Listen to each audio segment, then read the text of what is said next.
Bueno, soy Nora Curtin, fundadora de Sapos y Princesas, y hoy tengo el gran placer de tener aquí conmigo a Sonia Fernández Vidal, que es una maravillosa persona, es escritora, que seguro que la conocéis, La puerta de los 13 rojos. Aquí tenemos El origen de, pero sobre todo lo que quiero es que nos cuente sobre su vida muy inspiracional para todas las personas que vemos súper lejos esto de las ciencias, ¿no?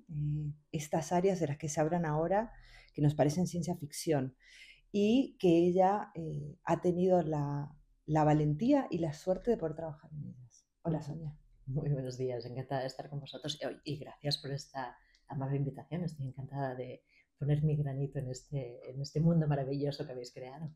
La verdad es que es un placer porque yo creo que lo primero que te quiero preguntar es cómo una niña se pone a estudiar eh, algo que en ese momento me imagino que no habría muchas mujeres que se dedicaran a ello. No, Porque no había tú, tantos roles, ¿cierto es? sí, Ujú. porque es difícil, ¿no? ¿Cómo haces para imaginarte que puedes trabajar en, en, en áreas que son completamente de ciencia ficción?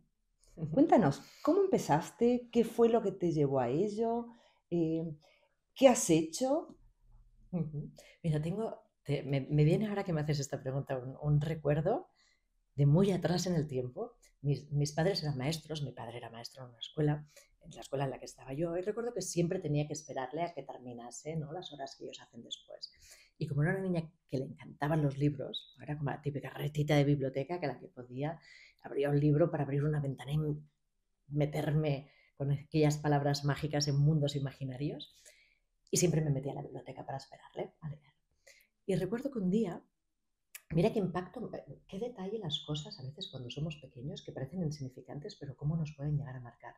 Recuerdo un día en la biblioteca coger un libro, un cuento ilustrado, y era la biografía de científicos. ¡Wow! Estaban Albert Einstein, era para niños, ¿eh? Estaba Sí, sí, ilustrada por sí. Pilar Vallés, que es una ilustradora infantil extraordinaria, con que después he colaborado. Um, Estaba esta ilustrada, era la vida de Albert Einstein, de Madame Curie, estaba Pasteur, creo que estaba Santiago Ramón y Cajal también. Y recuerdo estarlos leyendo pensando, wow, estas personas, qué impacto han hecho en la humanidad, ¿no? Qué vidas y qué dedicación tan maravillosa. Y recuerdo de aquella, bueno, no sé, era muy pequeñita, que debería tener 8, 9 años o quizás 7, y decir, desde entonces, levantarme y decir, pues yo quiero ser científica, yo quiero ser una persona como estos. Y bueno, pues estas cosas que les cogen a los niños, yo decidí que quería ser científica. Cierto es que después, pues quizá tuve facilidad para las matemáticas, o quizás las matemáticas también me fueron fáciles porque ya iba con esta idea, ¿no?, preconcebida de yo quiero ser científica y sabía un poquito que era el camino, y a veces a lo que le dedicamos más tiempo, ¿no?, y más pasión también acaba siendo algo que se nos da bien. No sé cuál debe ser la relación, ¿eh? Si Bueno, primero la pasión y después yo la creo que habilidad o... has dicho ciertos datos que son muy importantes. No sé si sabes que las niñas, alrededor de los 5 o 6 años, empiezan a considerar que ellas Ujú, no son aptas para las matemáticas. ujú. Lo Una sé, edad en la conozco que ni estudios. siquiera Ujú, está fundado en datos. O sea, no es la realidad, es una percepción. O ujú, sea, que esa pasión que tú conseguiste, ¿no? Ese ejemplo a través de estos modelos, ujú. realmente te hacen soñar, porque es difícil pensar que puedes llegar a un sitio que ni siquiera te lo imaginas, ¿no? Así es, en ese momento despertaron la vocación. Sí que es cierto que en este caso, ¿no?, probablemente el problema que hay muchas veces con los STEM es que si realmente lo trabajamos a partir de los 14, 15 Es años, tarde, es tarde, sí. ¿no? Es decir, ya estamos hablando, fíjate, desde los 5 años. Por lo tanto, tenemos que cautivar la imaginación y la fascinación de niñas y niños, por igual también, de los más pequeños para fascinarles. Y claro, normalmente, sobre todo las niñas a esas edades, no tienen roles, como decíamos, ¿no?, o quizás más femeninos que les puedan, con quien se puedan hacer un espejo, ¿no?, y quererse dedicar a la ciencia.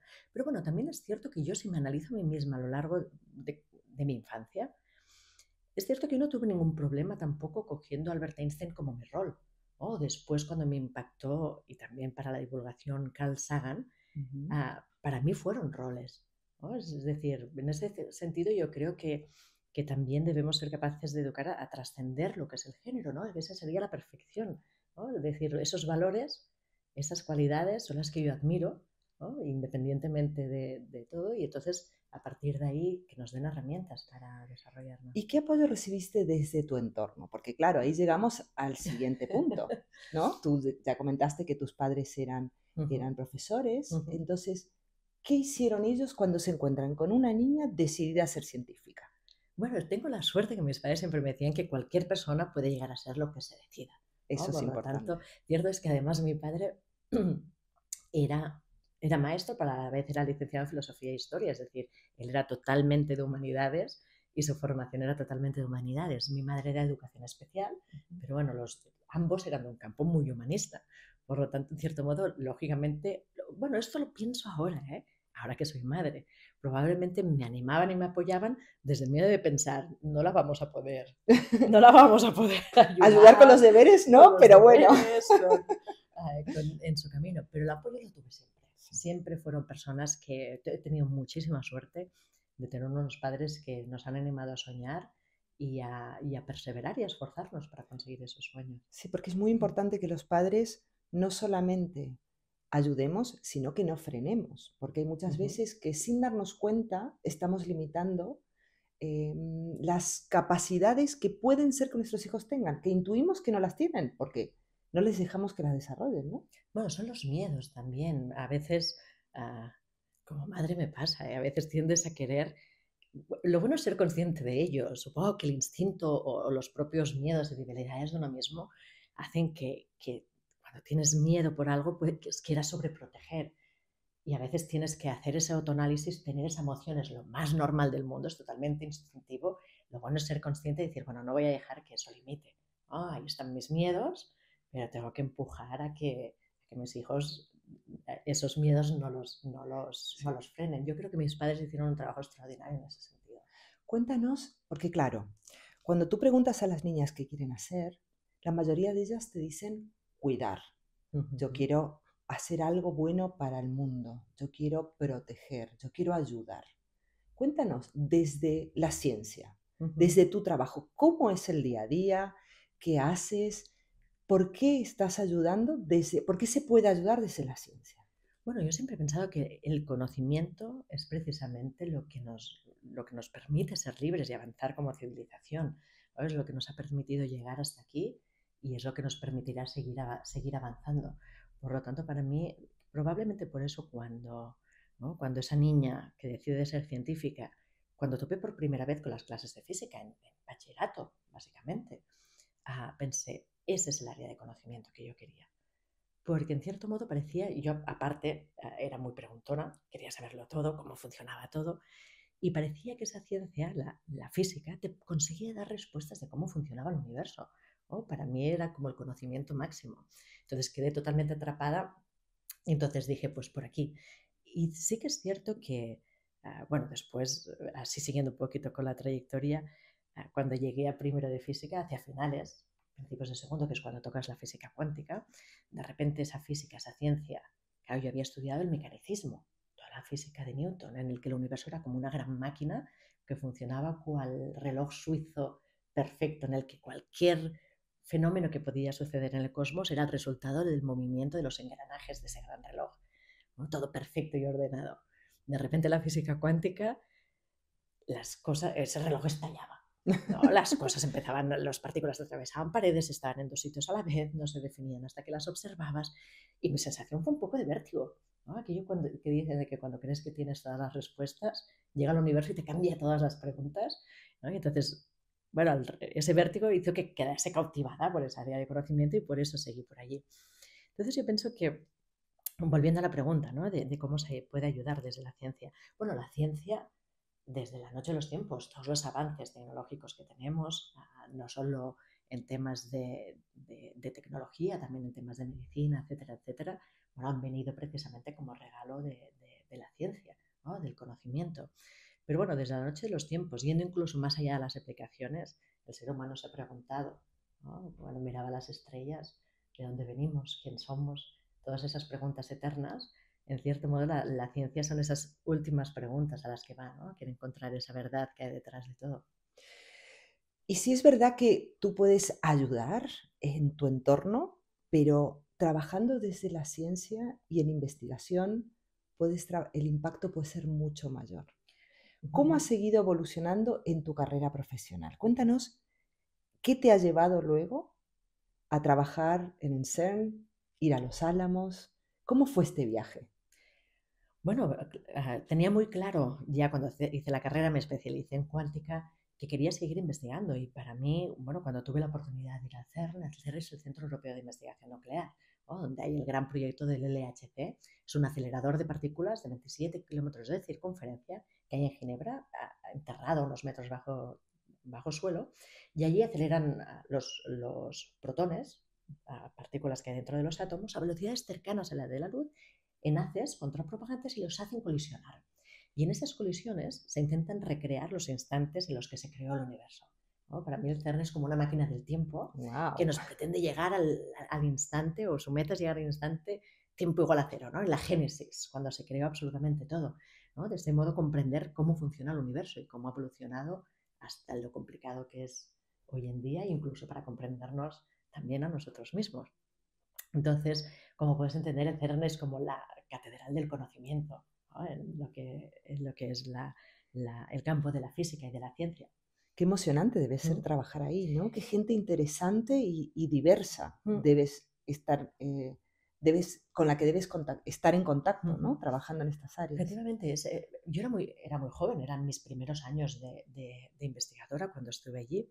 Y es cierto que el CERN, además, al ser un centro internacional, yo creo que la experiencia, sobre todo para mí, a nivel personal, siendo tan jovencita, es lo que comentabas. Había investigadores de todo el mundo, todo tipo de razas, todo tipo de culturas, todos los países, todos trabajando para una misión en común, ¿no? Era dar respuesta al porqué del universo, ¿no? Una pregunta o una misión tan bonita. Además es extraordinario y se ha estudiado mucho, incluso en escuelas de negocios, la dinámica de trabajo del CERN. Pero mira, recuerdo que al ser funcionarios internacionales, estábamos allá en Ginebra, a veces nos íbamos a Naciones Unidas, a la ONU, Ujú. que estaba relativamente cerca, porque la comida de la cantina era un poco mejor, todo hay que decirlo. Pero bueno, cuando teníamos un poco de tiempo, pues íbamos a un grupo, que éramos de todas partes, ¿no?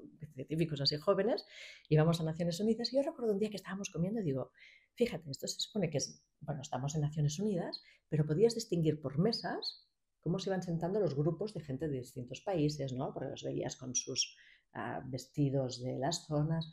Dije, en cambio tú vas al CER y estamos todos juntos, mezclados, ¿no? Es decir, Una esa verdadera separación. integración y diversidad. Y yo reflexionaba, y de hecho se han hecho estudios, ¿eh? Y eso demuestra cuando tienes Objetivo un común. objetivo común, ¿no? Esa meta superior, ¿no? Esa respuesta ahora se me traba la lengua, se borran las fronteras de naciones, de razas, de sexo, y puede unir una meta común realmente tan fuerte como esta, gente de todas las naciones y de todas las culturas, ¿no? Y es un ejemplo extraordinario de trabajo internacional. Bueno, con Sonia estamos viendo que ser científico no significa ser un geek o un friki o un raro, sino se puede ser totalmente normal y dedicarse a esto. Además, se puede socializar mucho, Ujú. se puede conocer mundo y relacionarte con gente de todos los países. También se ve que con la ciencia, al tener un idioma común que va más allá de las fronteras, Ujú.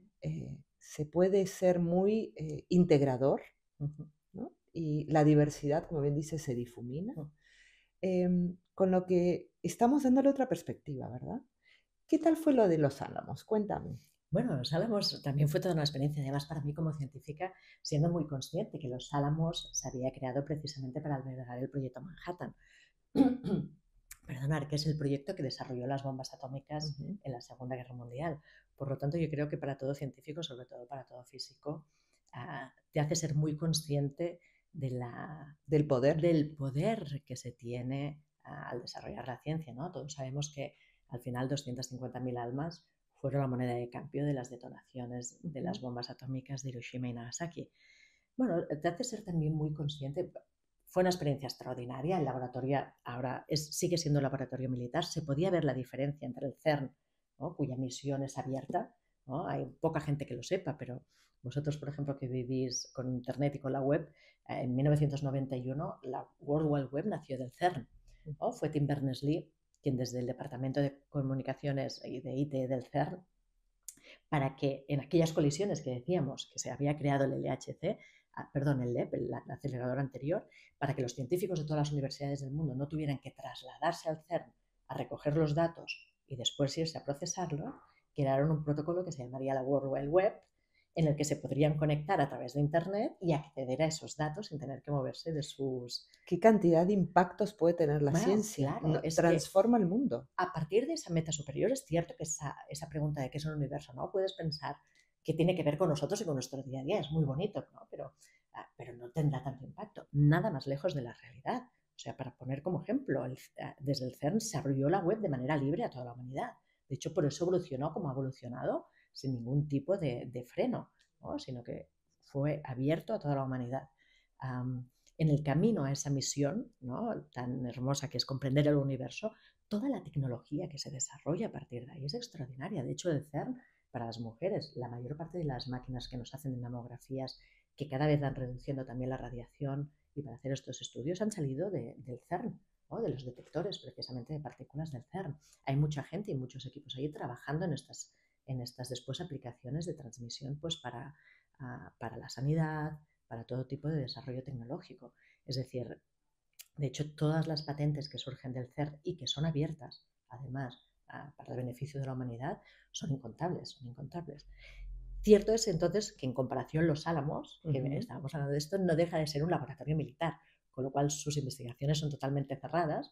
Cierto es que cuando estaba con la división teórica y estaba en la parte que estaba abierta, digamos, de las investigaciones, con la Universidad de California en realidad. Pero sí que es cierto que el objetivo era completamente distinto el uno del otro. Pero bueno, está muy bien también a nivel ético para que los científicos reflexionemos sobre la ética de lo que estamos haciendo. Recuerdo que los grupos que habían allí tenías dos tipos de badge, dos tipos de identificaciones. Los que tenían acceso a la información confidencial, que tenían el badge azul, ¿no? Decíamos que eran los que estaban en el lado oscuro de la fuerza, y el resto éramos nosotros, los Jedi, que teníamos el badge rojo, que no teníamos acceso a la información confidencial, ¿no? Y para muchos era un poco la barrera, ¿no?, cuando les proponían darles la nacionalidad, porque para poder tener acceso, ¿no?, te hacían americano, era el momento que decían que no y volvían a sus te ibas al lado oscuro, ¿no? Decías, no, esa es la línea del lado oscuro, quizás que no quiero cruzar. Pero bueno, al final es ser muy consciente que la ciencia no es una cornucopia de la que solo surjan bondades, ¿no? Tiene, por supuesto, como civilización seguiríamos avanzando gracias a la ciencia y a las tecnologías, pero esas ciencias y tecnologías también tienen un lado que puede ser muy destructivo. Desde la Segunda Guerra Mundial sabemos que tenemos en nuestras manos la capacidad de destruir la humanidad, y así es. Y es patente los conflictos que tenemos hoy en día, incluso no solo destruirla a nivel físico, sino a nivel cultural, ¿no? Los impactos de la inteligencia artificial, el exceso de desinformación en redes sociales, también pueden tener un impacto muy fuerte en nuestra cultura, ¿no? Y es bueno saberlo. Yo creo que, volviendo a lo que comentas, y cuando mencionaste la mamografía, es verdad que es importante tener todo tipo de perfiles, esa diversidad no solamente de origen, sino también de género, para asegurarnos que todas las necesidades se cubren, ¿verdad? Porque es muy difícil que a alguien se le ocurra inventar algo si no identifica que tiene esa necesidad. Que hay ese problema. ¿Sí? ¿Cómo lo has visto tú desde dentro, desde estos centros de investigación? ¿Crees que es importante este tipo de figuras? Bueno, es esencial, por eso también es esencial que haya una equidad. Pero fíjate que, por ejemplo, el rol máximo que hay en el CERN, que es el director del CERN, hasta ahora es una mujer. Ahora tenemos a una mujer, que es la directora del CERN, Fabiola Gianotti, que es una física italiana, ¿no? Por lo tanto, cierto es, y durante muchos años ha sucedido en la industria de la farmacéutica, por ejemplo, sabemos que muchas de las pruebas de las medicinas se acaba sesgando porque se cogen rasgos masculinos, porque son mucho más estables a la hora de hacer las pruebas de los medicamentos, ¿no? No cuentan con nuestras hormonas. Claro, las mujeres somos rollercoasters, ¿no? Como se dice, Montañas rusas, montañas sí. rusas, arriba para abajo. Pero bueno, pero cierto es que Ujú. entonces hay un sesgo que en este caso siempre nos deja a las mujeres en un poco más Desventaja. desprotegidas. Ujú. Pero en los últimos años esto se ha estado corrigiendo mucho. Ha habido más conciencia también de lo diferentes que somos en positivo, ¿eh? Sobre todo a nivel médico, y también hay muchos más roles femeninos y en las industrias pues que saben anteponer estas necesidades. Te quería preguntar, Sonia, ¿qué te lleva a escribir La puerta de los tres cerrojos? Porque claro, aquí estamos hablando de la precuela, pero ¿en qué momento decides, bueno, me voy a poner a escribir y voy a escribir para niños? ¿Por qué has pensado que era necesario este tipo de libros de ciencia ficción o de ficción? ¿Y qué trasladaste en estas publicaciones? Mira, el principio de todo, el cómo empecé a escribir, fueron esas casualidades de la vida. Normalmente las cosas empiezan de estas maneras. Yo tenía un buen amigo que era Alex Rovira, que es escritor Sí. también, y con Francesc Miralles, Ujú. que escriben juntos muchos, que yo de aquella no lo conocía, estaban escribiendo un libro nuevo sobre la hija que tuvieron Albert Einstein y Emile Marie, que desapareció y no se sabía nada de ella. Hicieron como una ficción, ¿no? Pero al hacer temas relacionados con Albert Einstein, dijeron, venga, vamos a pedirle a alguien que nos asesore un poco sobre física Para moderna, saber sobre lo que física decimos. cuántica, para saber lo que es. Aunque no nos vamos a meter en ese fregado, decían al menos conocerlo un poco. Y me pidieron que les hiciese una pequeñita charla sobre física cuántica. A Francesc le encantó, le fascinó y dijo, no me hubiese imaginado nunca que la física cuántica podía ser tan apasionante. ¿Qué Y les dijo, contaste para que dijeran eso? bueno, les expliqué el fenómeno de superposición, el gato de Schrödinger, pero de una manera para público no científico, es decir, les explicaba la parte que se ve desde la fantasía, ¿no? Que un gato pueda estar vivo y muerto simultáneamente, que es la realidad, existe antes de que tú estés observando, de que no estés observando. Bueno, claro, mezclé mucho con filosofía y todos estos fenómenos que suceden en el mundo cuántico. Y entonces Francesc, fascinado, me dijo, Sonia, mira, yo hago unas charlas en casa para unos amigos por las noches, dice, te invito a cenar y nos haces esta charla de física cuántica. Claro, los amigos de Francesc, que era escritor, eran todos escritores y editores. Cuando acabó la charla, Sonia, tienes que escribir un libro. Y yo en ese momento pensé, bueno, libros de ciencia, de divulgación sobre lo que es la física cuántica, ensayos para adultos, hay muchos, están muy bien hechos. Pensé, tampoco voy a aportar nada más escribiendo otro. Dije, además, a mí lo que realmente me interesa es precisamente la gente que jamás cogería un libro de ciencia. O aquellos que piensan, o bien que eso no va con ellos, No lo voy a o entender. que no lo voy a entender, es demasiado difícil para mí. Y pensé, bueno, entonces quizás la manera para entrar a este tipo de personas es engancharles desde otro ángulo. Y bueno, sabes que dice el refrán que los cuentos sirven para dormir a los niños y despertar a los adultos. Correcto. Entonces pensé, bueno, pues vamos a hacerlo con una fantasía, a través de un cuento para niños pequeños.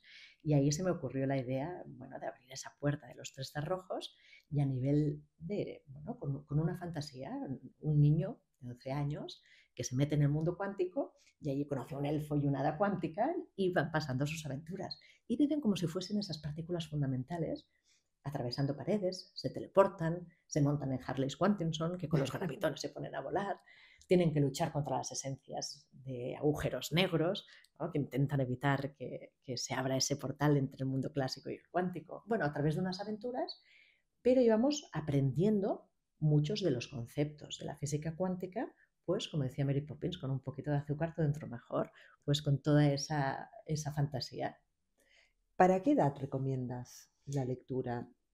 Mira, yo siempre digo que esta saga de La Puerta de los Tres Cerrojos es para niños de 9 a 99 años. Sí. Entonces, todo aquel de 99 años que sepa encontrar ese perfil de niño, pues también es ideal. Pero es muy bonito a lo largo de estos años. Sí que me han escrito muchos padres diciéndonos mucho que han disfrutado aprendiendo con sus hijos, ¿no? Es decir, además yo ahora también, ¿no? que tengo niños, te das cuenta de la belleza de poder estar aprendiendo juntos, leerles algo y ver que ellos aprenden, pero que en el momento estás tú también aprendiendo, ¿no? Que lo estás compartiendo con ellos y que estéis creciendo juntos. Esos momentos compartidos que son tan enriquecedores para ambos, que Fantástico. son los que luego te acuerdas cuando Ujú. creces, cuando eres adulto. Es lo que te la base de tu personalidad y tu persona.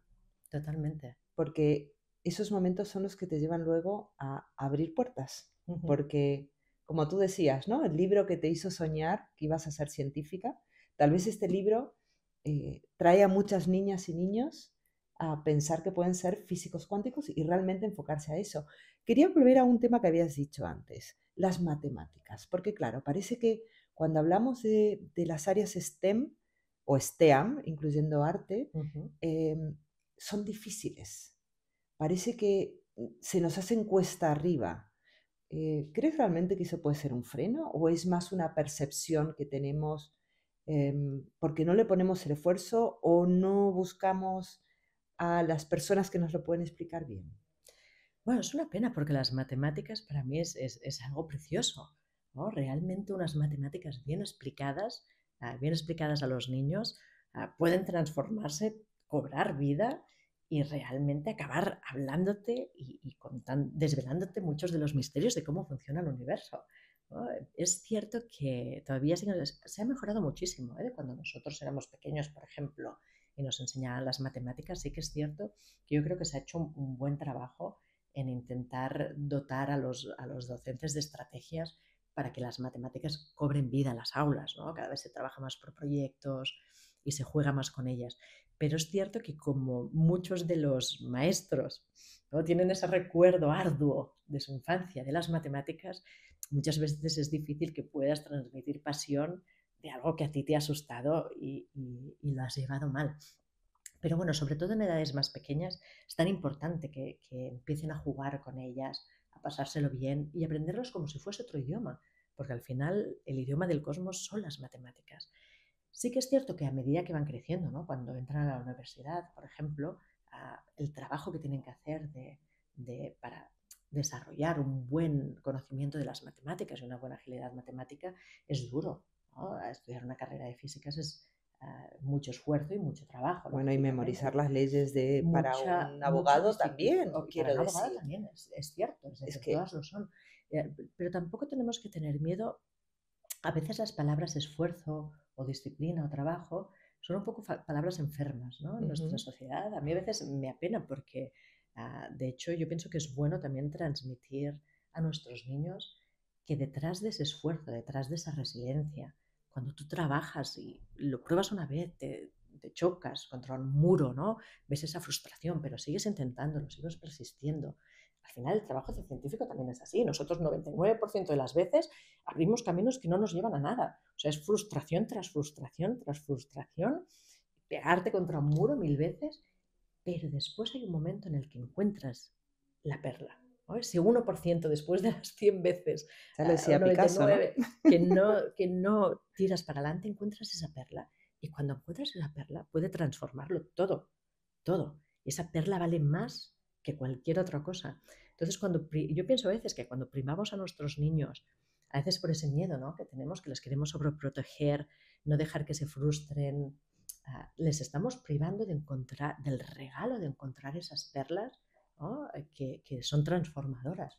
Yo creo que es lo que dices tú de la sobreprotección es uno de los grandes fallos que estamos teniendo como padres, Ujú. ¿no? Por evitar esa caída que pueden llegar a tener nuestros hijos, por evitarles el dolor, el sufrimiento, no nos damos cuenta que le estamos quitando una herramienta Esencial. esencial para que se desarrollen como adultos, porque la vida no te va a salir toda la Ujú, primera. ujú. No todo es un sí, no todo es fácil. Generalmente es todo lo contrario. Entonces, esa resiliencia se tiene que trabajar desde que son muy pequeños, ¿no? Ujú. Lo importante es enseñarles a que cuando se caigan, lo que tienen que hacer es levantarse. Ujú. Darles esa autonomía, que sepan que ellos mismos pueden levantarse, que no nos necesitan a nosotros. Porque si no, se pueden quedar tumbados Totalmente. esperando que alguien les ayude el día de mañana y no funciona así. Claro, yo a veces la estrategia que sigo yo, porque, insisto, pues yo creo que además a las madres nos cuesta más, ese instinto Somos protector, protectoras, sí. bueno, y es por naturaleza y tenía que ser así, ¿no? Éramos los que teníamos que evitar que muriesen, ¿no? Nos fuerza a sobreprotegerles. Yo mi estrategia que hago muchas veces cuando, ¿no?, cuando ves ese fracaso y ese dolor lo sientes y te desgarra por dentro, pienso en esa perla, digo, o sea, en vez de pensar en el dolor momentáneo, pienso, ¿y cuando lo consigue esa perla?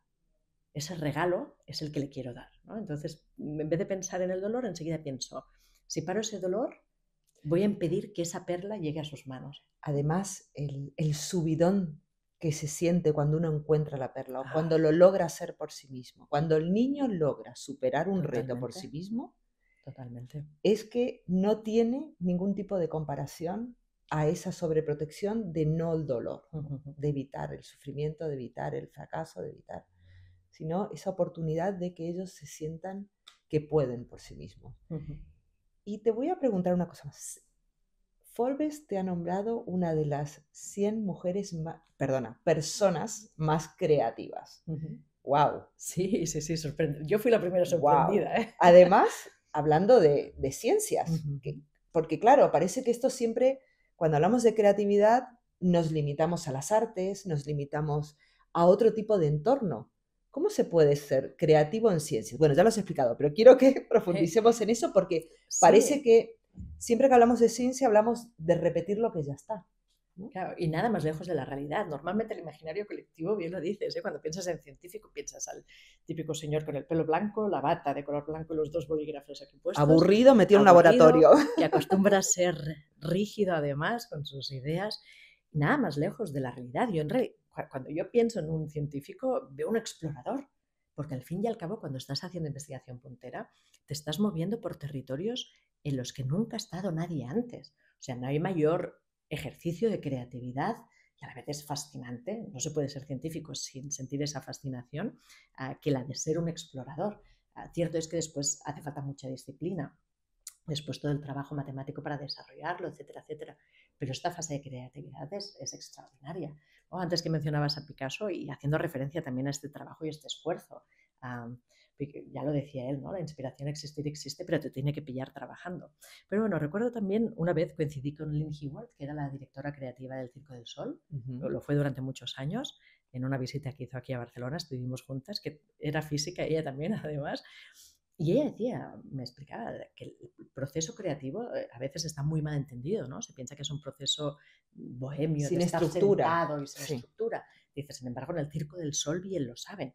O sea, la estructura, el esfuerzo y la disciplina, para ellos es la base de la creatividad. Lo sabe cualquier trapecista que se juega la vida en esas obras que además cuando la ves como público, no sé si has tenido oportunidad, Ay, pero sí, es sí. meterse en un mundo de fantasía y magia y te dejas seducir por una creatividad tremenda. Pero la estructura, el esfuerzo y el trabajo que hay detrás Y la y constancia, la ¿no? Para constancia, conseguir algo hay que repetirlo, repetirlo y puede no efectivamente, salirte a la primera y tienes efectivamente. que seguir y seguir y seguir hasta que lo consigues. No sé quién fue que dijo que el éxito solo viene antes que el trabajo en el diccionario, ¿no? Y así es. Pero bueno, en creatividad, cualquier estudiante de música lo sabe también. Al final, con las matemáticas, como decíamos, pueden ser arduas, ¿no? Tienes que hacer mucho trabajo, esforzarte mucho, pero llega un momento en que cobran vida y es el lenguaje del universo y de repente vuelven hacia ti, te devuelven el favor de todo ese esfuerzo y con su magia te están explicando cómo funciona el cosmos y entonces aquello es fascinante, es maravilloso. Como cualquier estudiante de piano sabe que se pasa años haciendo escalas y arpegios que son bien aburridos, pero llega un momento que pueden hacer jazz, ¿no? Que Ujú. llega la creatividad. La verdad es que es fascinante escucharte, Sonia, y ver cómo irradias esa pasión. Em, Quería preguntarte, después de, ¿por qué escribes el origen de la puerta de Los Tres Cerrojos? Porque era una trilogía, Uh pero -huh. ahora vas a la precuela. Exacto. Así como la trilogía de La Puerta de los Tres Cerrojos eran esas aventuras con ese niño que se adentra en el mundo cuántico y a partir de las aventuras pues va aprendiendo todas las píldoras de física cuántica. En este caso, cuando vamos al origen de La Puerta de los Tres Cerrojos, la misión sigue siendo transmitir la ciencia, pero lo hacemos del siguiente modo. Es como una máquina del tiempo y nos trasladamos a 1900. En 1900 fue cuando de la mano de Max Planck, Albert Einstein, Niels Bohr, nace la física cuántica. En este libro lo que hacemos es hacer un recorrido por la historia de la física. ¿No? Los protagonistas, está Ada, por supuesto, que es una niña humana, pero que ayuda a ciertos elfos del mundo cuántico y su misión es conseguir que estos científicos, ayudar a estos científicos a que hagan sus descubrimientos y la física cuántica nazca en nuestro mundo. ¿No? Por supuesto, después están los malos, que quieren mantener a la humanidad en la oscuridad del desconocimiento y tendrán sus trifulcas. Pero bueno, la misión también de esta precuela, para mí, de La semilla de una revolución, era explicar esa historia de la física y también ese método científico, ¿no? Darse cuenta de que cómo todos estos científicos pues se habían alimentado del trabajo de cientos de años de otros físicos que con esfuerzo, que con resiliencia fueron poniendo sus granitos de arena. También los errores y las equivocaciones que cometieron, Planck, Einstein, todos, y su valentía también y sus resistencias a abandonar sus creencias más queridas de cómo funcionaba el universo y la valentía de aceptar los datos y abrazar una visión, una cosmovisión completamente distinta a las que les habían dicho hasta entonces. Por lo tanto, era una misión que iba un poco más allá, ¿no? Transmitir este método científico. Bueno, aquí encontramos cosas como ayuda al científico a entender la luz, porque claro, qué cosas más maravillosas, ¿no? Que como que damos por supuesto que esto funciona porque sí, y en realidad no las entendemos. No nos damos cuenta qué tanto estamos rodeados de estos avances que nos han hecho mejorar como sociedad. Y sí, mal usado puede ser perjudicial, pero tenemos tanto tan bueno que cómo no vamos a meternos para entenderlo más y poder enamorarnos de lo que es la ciencia, ¿no? ¿Qué es el electrón? Que son buenísimos los Son electrones. buenísimos, o sea, creo que sí, el ilustrador es extraordinario. el David Forés. mundo cuántico que nos teletransporta, ¿qué tan lejos estamos de teletransportarnos? Porque claro, Bueno, la teleportación cuántica con partículas fundamentales ya se hace de manera experimental, es decir, no solo teórica. Se han hecho experimentos, no creo que, lo digo de memoria, si no recuerdo mal, fue en 2003 que se hizo el primer experimento de teleportación, de momento solo de partículas fundamentales. Cierto es que nosotros estamos hechos de estas partículas, pero, por ejemplo, se utilizará mucho para la información cuántica. Pero de aquí que nos podamos teleportar nosotros todavía es un poco ciencia ficción. Tampoco yo sería la primera en entregarme para que hiciesen una teleportación, por si acaso. bueno, pero puede que muchos de los hijos de las personas que nos están escuchando trabajen en esto, ¿por qué Bueno, no? sin duda, ¿no? Y ahora mismo, bueno, 2025, este año en realidad, Naciones Unidas lo ha nombrado como el Año Internacional de las Ciencias y Tecnologías Cuánticas, ¿no? Haciendo el centenario del descubrimiento, no de la física, pero de la mecánica cuántica. Y de hecho es para dar visibilidad de todos los avances tecnológicos que nos ha supuesto el conocimiento de la física cuántica. Como bien decíamos, que estamos rodeados de tecnología cuántica y no somos conscientes de ello, ¿no? Por ejemplo, todo aquello que tenga un transistor, los aparatos que nos están grabando, probablemente los ordenadores con los que nos estáis viendo, el teléfono, cuando calentáis la leche en el microondas por la mañana, cuando vais al supermercado y las puertas os abren de manera automática, resonancias magnéticas en medicina y un largo etcétera. Todo esto funciona gracias a lo que sabemos de la física cuántica. Sin ello no se hubiesen desarrollado todas estas tecnologías. Como tú bien has dicho, me lo han preguntado algunas veces, bueno, pero con esto de que apoyáis desde Sapos y Princesas las carreras STEM, ¿qué quiere decir? ¿Que todas las niñas y los niños tienen que ser ingenieros? Yo creo que no, No, pero claro que no. creo que sí tenemos que intentar hablar el idioma o entenderlo, ¿no? Es como, no nos cuestionamos que nuestros hijos aprendan a hablar inglés. Por supuesto que no queremos que todos sean traductores, pero sí que puedan comunicarse, entender, acercarse a un mundo totalmente necesario porque nos rodea cada vez más, ¿no?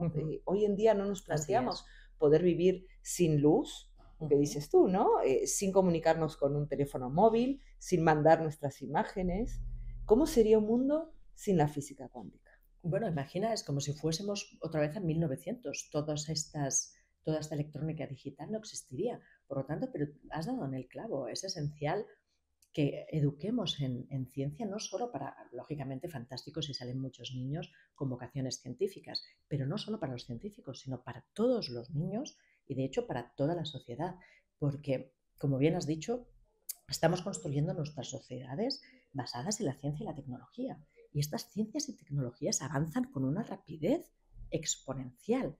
Cada vez estamos más intrínsecamente relacionados con ellas.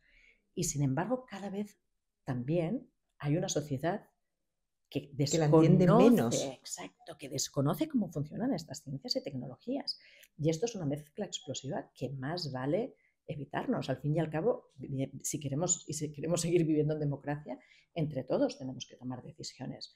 ¿Quién Porque si no tomará, somos muy manipulables, ¿no? claro, quién tomará las decisiones en un futuro, en el futuro de nuestros hijos, si está todo basado en estas ciencias y tecnologías y la sociedad no conoce sobre ellos? Si solo 4 personas saben cómo funcionan estas ciencias y tecnologías, ¿serán estas 4 personas los que decidan el rumbo de la humanidad? Nunca nos ha deparado nada bueno en la historia de la humanidad cuando esto ha sido así. Por lo tanto, es esencial que creemos esa fuerte cultura científica, que tengamos una sociedad con niños que serán unos futuros adultos que sean capaces de tomar decisiones informadas, ¿no? Por eso es importante, no solo por despertar estas vocaciones científicas que también, sino porque precisamente el que se vaya a humanidades o da igual, el que esté en la panadería, que todos tengan la capacidad de tomar esas decisiones. Yo lo comentaba el otro día, ¿no? Dime algún tipo de profesión que no tenga algo de tecnología. Hoy en Es día que es hoy en día imposible. es imposible. Nada. Ni Abs- siquiera un niño, que los niños de 5, 4, sí, 3 sí, años ya sí. llevan los iPads. Dicen, ah, bueno, es que lo maneja fenomenal. ¿eh? Sí, manejarlo puede manejar, pero ¿lo entiende? Exacto. La Es cuestión capaz de también es diferenciar. que tú controles la tecnología o que la Exactamente. tecnología te controle a ti. Es decir, también hoy en día tenemos un reto con nuestros niños, ¿no? Bueno, nuestros niños y nosotros mismos como adultos. Sí, yo creo que estamos en un momento de transición donde, Así es. yo lo recuerdo, ¿Eh? lo Claro. hablábamos antes, ¿no? Sapos y Princesas cumple 20 años, ahora en el 2025, y cuando lancé Sapos y Princesas, Facebook no había llegado a España, nos Imagínate. parece, y ahora estamos en Instagram, en TikTok, y casi como que Facebook lo tenemos ya, Ya ¿no? sé, es demasiado Olvidado, viejo. pero realmente va muy rápido. Va muy, muy rápido. Y nosotros nos pilla sin saber realmente cómo manejarlo, cómo limitarlo, los efectos que tiene, porque sí que hay estudios, ya cada vez lo dicen más, ¿no? De la importancia de limitar el tiempo de pantallas por el efecto no solamente físico, sino Sí, también no, sí, psicológico neurológico. Es que nos tremendo. hace a los adultos y más a los niños, ¿no? Imagínate. Eh, vosotros desde, ahora te voy a poner como representación de la ciencia, eh, ¿levantáis estas alarmas cuando estáis trabajando con Sí. algo que sabéis que puede llegar a enganchar? Sí, bueno, claro, en mi caso En este caso, ¿no? trabajamos algo tan fundamental que no es, pero sí que es cierto bueno, las alarmas están allí, se está advirtiendo y, bueno, es un problema que muchas veces tampoco sabemos cómo vamos a lidiar con ellos. Como padres es lógico que también nos encontremos sin herramientas. A Ujú. nosotros no nos tuvieron que educar en un mundo de Claro. la sobreinformación. Entonces, lógicamente, nos vemos desprovistos de unas herramientas para tocar a nuestros hijos que se van a ver inmersos en esta era también de la desinformación. Y es complicado. O sea, hoy en día sabemos que la inteligencia artificial es incluso capaz de socavar nuestras democracias. Es decir, la barrera entre lo que es verdad y lo que no es Es cada que vez está difuminando es muy más. difícil de Es identificarlo. muy complicado. Entonces, para mí, por ejemplo, decías desde la ciencia, ¿no? Para mí, es precisamente la ciencia, el método científico, para mí es un antídoto indispensable en esta era de cambio. ¿Por qué? Bueno, Carl Sagan lo decía, al fin y al cabo la ciencia no es solo un cuerpo de conocimiento, es una manera de pensar. Es una manera de pensar que es a la vez creativa, de fascinación, de abrirse a ideas nuevas, de aceptar las roturas con lo que existía anterior, pero a la vez se basa en otra pata, ¿no? Y que es a someter al escrutinio del raciocinio y del escepticismo y de un método muy estructurado toda esa información. Es decir, necesitas de ese equilibrio. Y es para mí este el antídoto con el que debemos, por eso es tan importante, decías, los STEMs para los niños, aunque no sean científicos. Esta manera de pensar, esta metodología, es la herramienta fundamental para que nuestros niños crezcan y sean capaces de moverse en este mundo de esta sobreinformación en el que ellos van a tener con su propio espíritu crítico, con su propio método científico, que sean capaces de profundizar en las cosas, de ser conscientes que la información rápida no da lo suficiente, tienes que profundizar, tienes que ver las fuentes. Todo este método está muy estructurado en el método científico.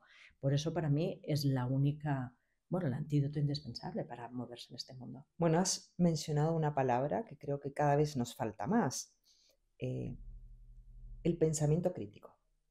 Porque claro, vemos que en la educación tradicional ya no hay ética, no hay filosofía, hay ciertas asignaturas que como tal nos llevan a plantearnos, ¿no? Como que Ujujú. hemos restado cierto peso a un área de conocimiento para Esencial. dárselo a otra y no Ujú. nos damos cuenta que lo tenemos un poco cojo, porque tú lo acabas de mencionar, ¿no? Necesitamos esa fusión.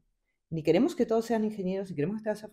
Tenemos que trabajar en equipo para poder Ujujú. realmente plantearnos las preguntas correctas y analizar, ¿no?, los resultados Ser crítico, científicos cuestionarlo desde, todo. desde Ujú. una perspectiva humanista, protegiendo la ética, el- los impactos que pueden tener estos Ujujú. nuevos Totalmente. conocimientos. Has nombrado la filosofía, por ejemplo, se ha reducido tantísimo la filosofía, cuando yo pienso que también, bueno, yo recuerdo cuando estudiaba lógica, cuando hacíamos filosofía, y me temo que esto ya se ha eliminado, o estudiabas los tipos de falacias, ¿no? Claro. Otra herramienta esencial, pues para cuestionar, para preguntarte el por qué, para tener ese espíritu crítico.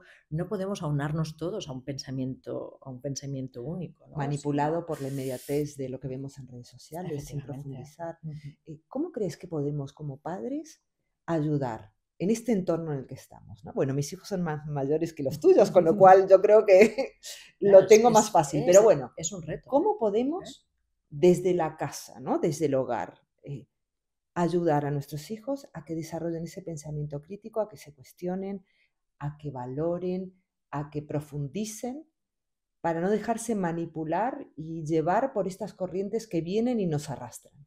Bueno, pensando en niños pequeñitos, ¿eh? Que es el Ujú. caso en el que estoy yo ahora, hay diversos puntos que yo intento trabajar con ellos, ¿no? Por ejemplo, cuando mi hijo mayor Atlas me dice que ha visto algo y me hace una afirmación, digo, bueno, me parece muy bien, vamos a investigar si esto es cierto o no. Le gustan mucho los temas de ciencia, pero yo a veces juego con él, aunque sean cosas que creo que sé que están bien, digo, bueno, pues vamos a profundizar más en esto.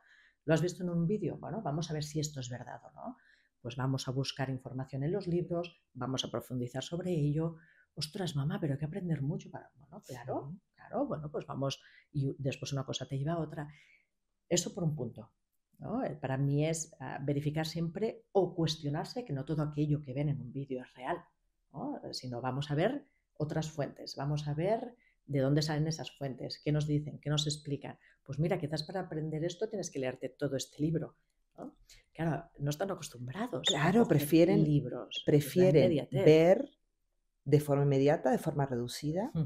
Ahora el attention spam, la atención se ha reducido aún Claro, más, ¿no? Decían que en menos de 40 segundos. tremendo, O sea, es tremendo. algo que, ¿no?, estamos yendo a unos momentos minúsculos de contacto con la información. Entonces, el leer ya parece que Ese para es mí es el segundo un punto. sacrificio. El fomentar la lectura amplia, sosegada de las cosas. Es decir, frente a la inmediatez de estos vídeos que a mí me marean, yo no tengo redes sociales, por lo tanto me libro bastante de ese scrolling up, pero cuando alguna vez he caído en ello, yo no puedo aguantar mucho. A mí me genera a nivel neurológico, ¿eh? Me doy cuenta enseguida que me genera un nivel de estrés o no lo sé, no me resulta agradable. Sonia, eso se lo genera a todo el mundo y está probado. Y los padres dejamos que nuestros hijos se Es sometan a eso y se peligroso. acostumbren A a mí me eso. parece algo tremendo que le estamos haciendo a nuestras neurologías. Entonces, apagar esos aparatos, ser capaz de coger un libro y profundizar. Yo, claro, mi niño todavía es pequeño, justo acaba de cumplir los 7 años, pero le estoy haciendo todas las noches el leer, ¿no? En mi casa es obligatorio que todos leamos al menos unos capítulos cada día. Tomar, lógicamente ahora son libros de niño pequeño para él, pero crear ese hábito de la lectura es también luchar contra esa inmediatez, es el profundizar en un libro, quedarte un tiempo concentrado, con un solo tema, ir adentrándote en él, ir desplegando las cosas, ¿no? Decía, ahora me venía a la mente el poema de Schindler, de Sentencias de Confluencio, cuando él decía, solo una mente plena es clara y la verdad habita las profundidades, ¿no? Si no dejamos, si no hacemos más que enturbiar esas aguas con tanto frenesí, tanta información que casi casi no es ni información, son shocks de imágenes, es imposible que adaptemos nuestra neurología para poder llegar a esas profundidades y a esa verdad al final. Bueno, además, también hay estudios que demuestran la importancia del sueño y si Ujú, nosotros dejamos a nuestros niños que estén con tecnología justo antes de dormir, luego es mucho más difícil conseguir la profundidad del ujujú, sueño que es necesario. O sea que el libro, una vez más, ujujú. es muy buena opción. Y si además tiene diversión y tienes ciencia, pues qué mejor aún. Estamos ya terminando, Sonia. La verdad es que ha sido un verdadero placer. No, igualmente, qué rápido se me ha pasado. Sí, la verdad es que El sí. tiempo es relativo, ¿eh? Ya Es decíamos. muy relativo y más cuando es interesante y uno se lo pasa bien, ¿verdad? Y sí, hay que pasárselo bien con los hijos porque crecen demasiado rápido, Sí, yo siempre lo sí, digo. sí. Te quería preguntar, que siempre se lo pregunto a todos mis invitados antes de terminar. ¿Cuál sería la frase que dirías a los padres, las madres y los profesores que nos han estado escuchando? ¿Cuál sería así tu frase con la que quieres que se vayan y los haga reflexionar y pensar? Bueno, yo diría que se animen a abrir esa puerta que entra en el mundo de la ciencia y que animen a meter a sus hijos también y a sus alumnos a abrir esa puerta al conocimiento y que prendan esa llama de la curiosidad. En el momento en el que prendan esa llama de la curiosidad ya lo tienen todo ganado porque a partir de ahí está hecho, no se podrán apartar del conocimiento. Que se enganchen, ¿verdad? Ujú. Que se Que se enganchen a enganchen. preguntarse y a mirar más allá de lo Ujú. evidente. Así es. Pues muchísimas gracias Muchas por gracias venir a hasta aquí, vosotros. Qué por este placer. tiempo que nos has dedicado. Es un honor estar contigo. Me encantan las mujeres científicas porque creo que logran romper muchos tabúes y muchas ideas preconcebidas que Ujú. tenemos. Así que, sobre todo a las madres se lo digo, que se atrevan a que sus hijas sueñen, que piensen en ciencias, que piensen en matemáticas, que al fin y al cabo es más esfuerzo, pero no por eso es imposible, y que sigamos leyendo, que es lo que nos va a hacer tener pensamiento crítico. Ujú. Muchísimas gracias, Sonia. Gracias a vosotros. Gracias a todos.